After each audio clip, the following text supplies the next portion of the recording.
they can be appointed through the 5%. Either people like veterans or people like a person with disability of a specific scale. So if we have the 5% to be given to politicians who contested and they fail, they have been appointed by the 5%, we don't believe that 5% have a good intention. The best intention of the appointment of the president for 5% is to ensure that those categories are appointed.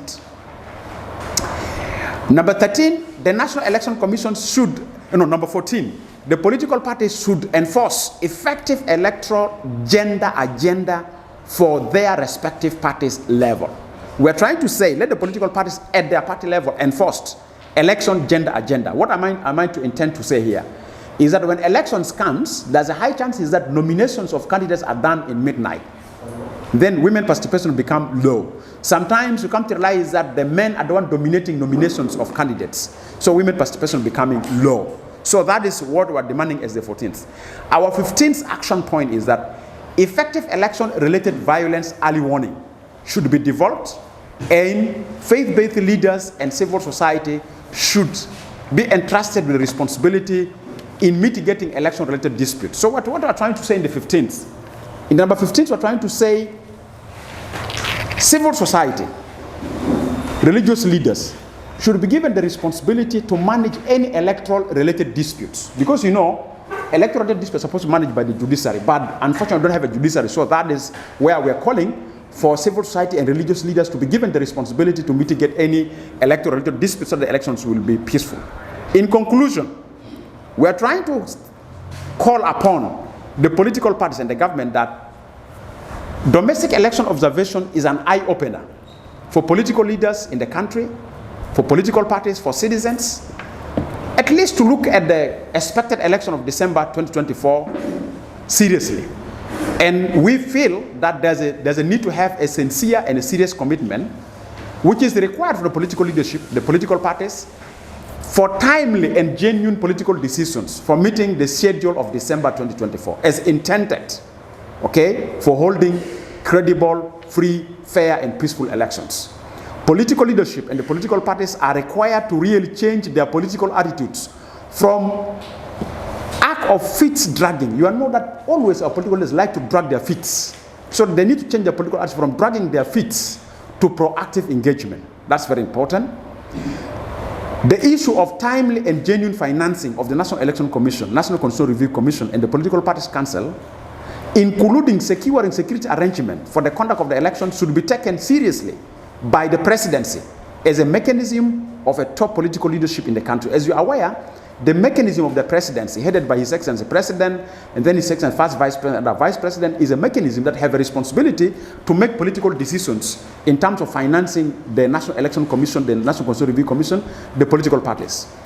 Citizen trust and confidence on the conduct of the elections is critical and key for the ownership of the elections results. But this happens when civic and political space remains unrestricted.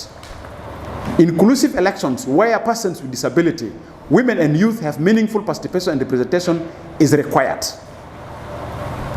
The worst beginning for losing citizen trust and confidence on the electoral process is when various government authorities start restriction of civic and political space for civic engagement. Allowing one party or selective parties to enjoy civic and political space in the starting stage of the electoral process, it will be the beginning of a grave mistakes for mistrust and loss of confidence on the electoral process. Rigging of elections begins with an act of controlling and restricting civic and political space for other civic and political actors as pre-election stage is concerned. Finally, this 15 action point we proposed from our domestic election observation report are essential for the political leadership and the political parties and the citizens to consider. Cepo will continue releasing monthly domestic elections report. So those are the findings that we'd like to share with you, that we have 15 call. And of course, in summary, our call is calling that we need to see the leadership of the newly reconstituted National Election Commission to remain impartial, to remain independent, and the members that came from political parties who are now members of the National Election Commission to ensure that they don't take their party politics to the function of the Electoral Commission. And we feel that the presidency need to make some political decisions with regard to preconditions that are required by the agreement, and timely financing of the electoral processes in terms of financing National Election Commission, National Constitutional Review Commission, and the political parties. Thank you very much. Questions are welcome. Thank you. I'm Daniel Karan from the Committee. Yeah, you talk of political switches that are going on between the political elites and different views about elections. And there is this perspective that the main opposition party, SPLM-IO, refusing that they are not ready for election should not be considered as a major thing to the democratic process. And anyone can decide to actually not go for election. Do you think it's a genuine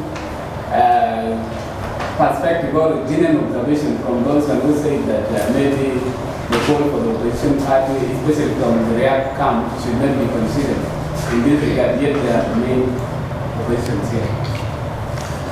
I feel any party that is a signatory to the Revitalized Peace Agreement have equal opportunity of raising concerns, or if I can term reservations, with regard to the implementation of any single provision of the agreement. So elections is a provision of the agreement. So they, as a party, they have the political freedom and rights to raise concerns if they see those concerns are to challenge the credibility of the process. So I think they have raised the concerns that are genuine. As I mentioned, those concerns constitute what we call preconditions for the conduct of the elections, as far as I know about the position of SPLM-IO. But this require the signatory of the Revitalized Peace Agreement, which is mainly SPLM-IG, SPLM-IO, SOA, FDs, OPP. They need to have a dialogue. And that's why we're calling for political leadership need to sit down and make some critical political decisions. That these political decisions will answer the concerns raised by SPLM-IO. And I'm aware of SPLM-IO position. Their position is that they can't go for elections without constitution. They can't go for elections without unification of forces. They can't go to constitutions without population census, and plus the rest, the other conditions. But of course, there are cases that I can share with you as civil society been engaging in the country. There's a high chances that in some events, there's a clear position that political parties can compromise with population census, but they can't compromise with the constitution and security. Why? The current constitution that we have does not commission elections. That's one big problem. So what does this require? This requires amendment of the current constitution to have a provision that commission the elections for December. Initial, because in the agreement is that the permanent constitution will be the constitution to commission the elections, but now it's been delayed. So what is required? Compromise is required from the parties. So the compromise is required is let them have a dialogue. How can they go for elections with that constitution? Or the compromise is, how long will it take us to have a constitution? Because let me share with you the timeline for the elections. The yesterday reconstituted commission on 22nd June, the chairperson, Professor Abdenigo, who is the chairperson of the Electoral Commission, on 22nd June, whether he like, he does not like, the law commissioned him to come public and declare the conduct of the elections.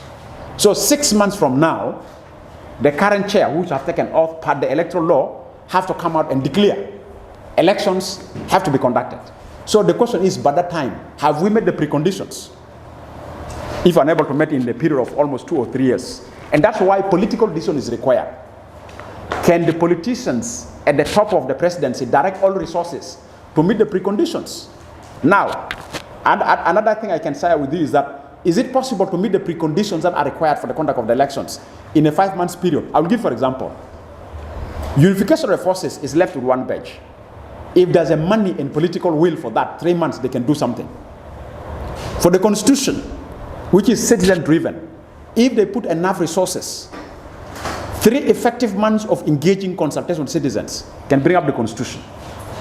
But everything requires political will and allocation of money, because the infrastructure we have in the country is a big problem.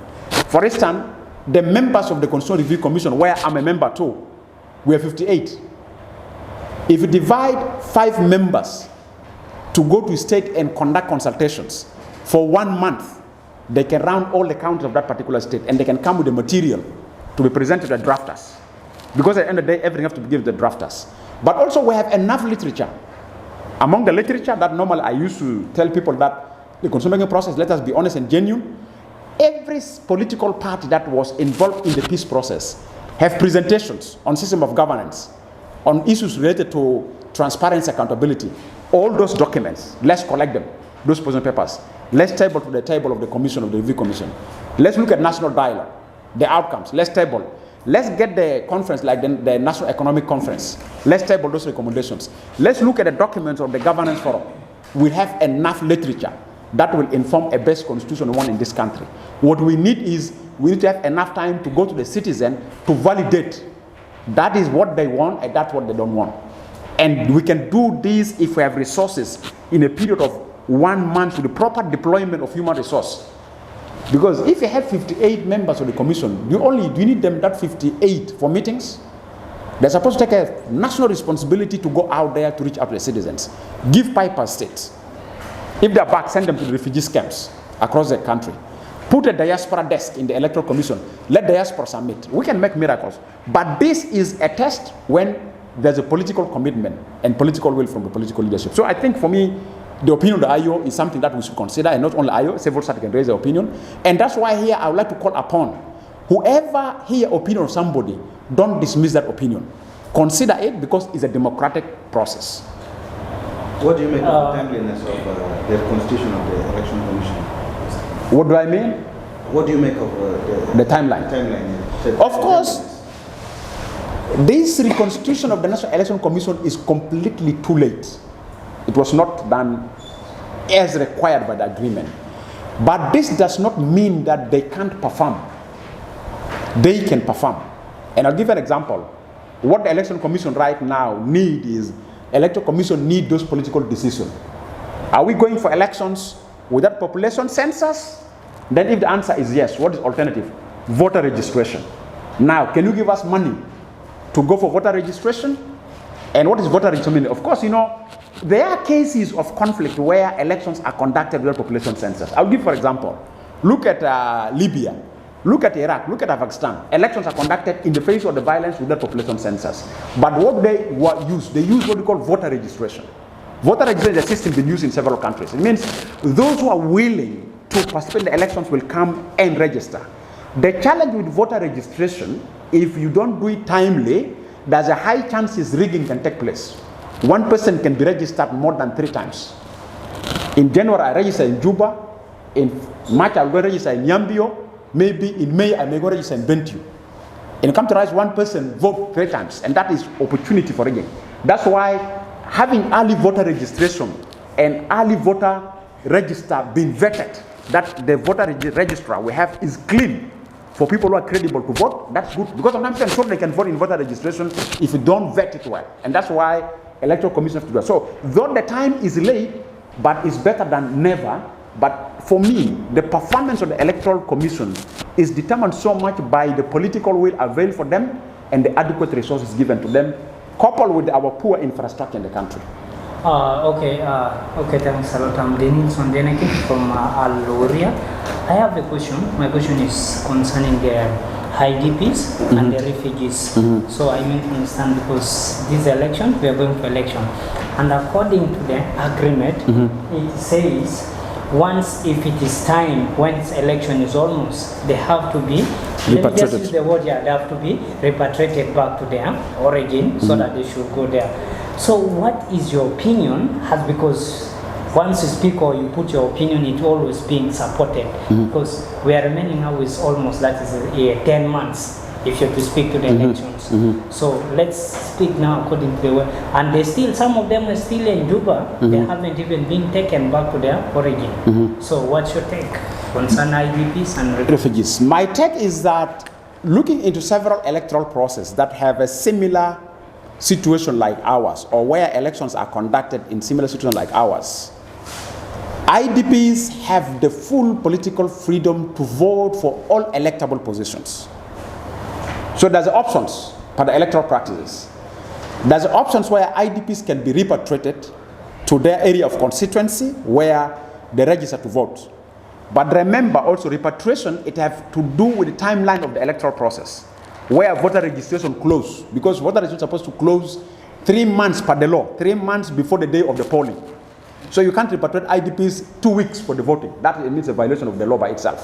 So it's supposed to be 3 months before the date of the polling. That's that particular strategy where you need to repatriate. That's where your concern is coming from. How do we repatriate the IDPs back to the areas? But